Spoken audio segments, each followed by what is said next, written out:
pailangnya adia rilakanlah denang ko kapa ube jo pailangnya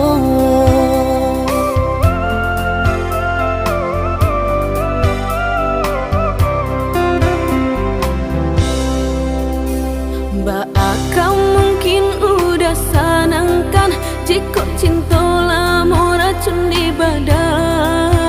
kabali gunung subarang lawi di mapanangkanyo piana di japui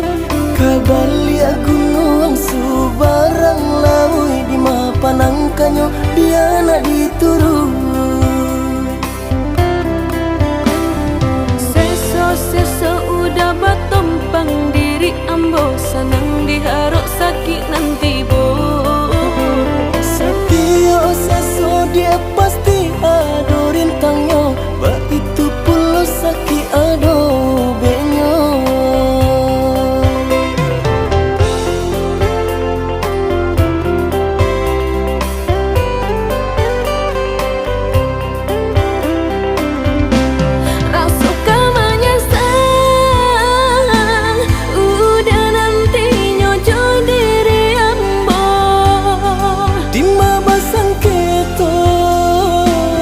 isinan dia kita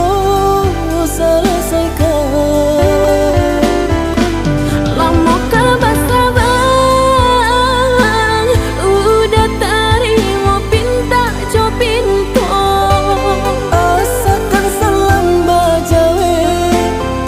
dinanti dia mau pakai dape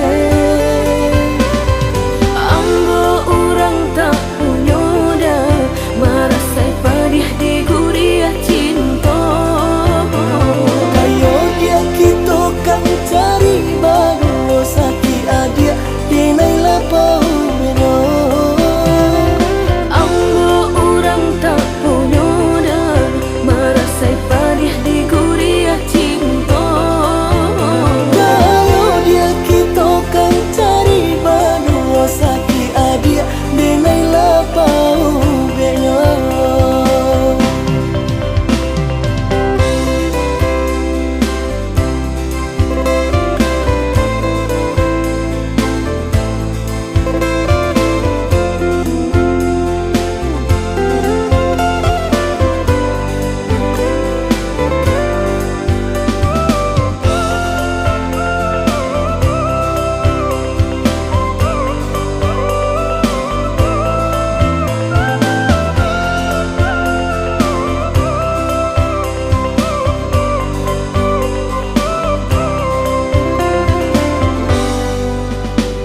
Mbak akang mungkin udah sanangkan jika cinta lama racun di badan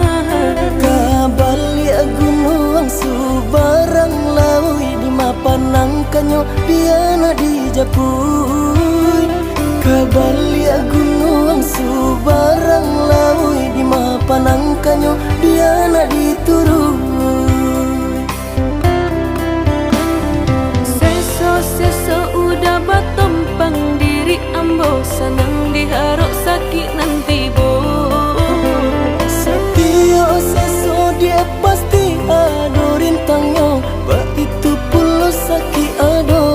benyo